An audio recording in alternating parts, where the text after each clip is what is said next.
Prime Minister Dr. Keith Rowley says progress has been made for some resolution to the THA deadlock situation following Wednesday's long-awaited meeting with the 12 elected THA Assemblymen.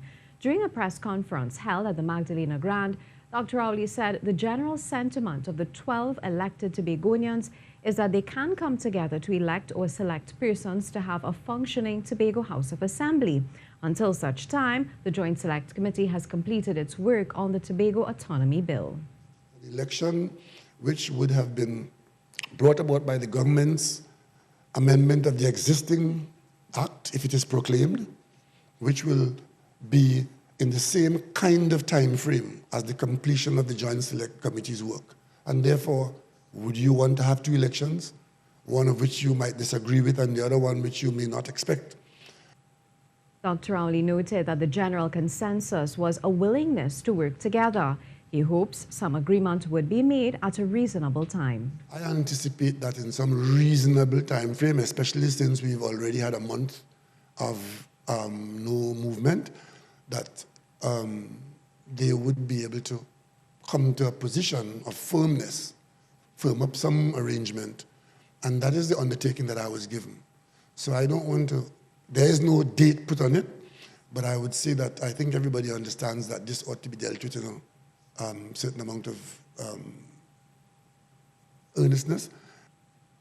Commenting on views that he should have met with the THA representatives before heading to Parliament, the Prime Minister stressed the vow he made to allow Tobagonians to settle their affairs. He said it was only after realizing that there was need for his intervention as both sides were coming to no agreement did he decide to intervene.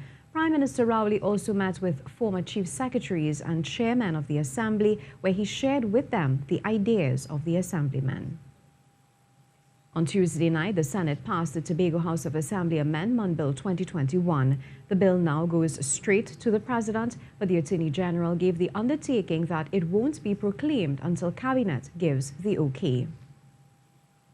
Meanwhile, the Progressive Democratic Patriots has proposed a shared system of governance within the Tobago House of Assembly to manage the island's affairs. The PDP is proposing in the interim the formation of a Tobago government, constituting both political parties sharing responsibilities in the Executive Council. Speaking outside the Magdalena Grand Beach and Golf Resort, the party's deputy leader, Fali Augustine, described Wednesday's meeting with the Prime Minister as cordial. Mr. Augustine clarified that the PDP's position is an interim measure while they push for self-governance through the Tobago Autonomy Bill. We are willing to give to the other side, the PNM, the positions of presiding officer and chief secretary, but we must get deputy chief secretary and secretary of finance, along with two of the three councillors allocated to the executive, and we will split the secretarial positions, remaining secretarial positions down the middle.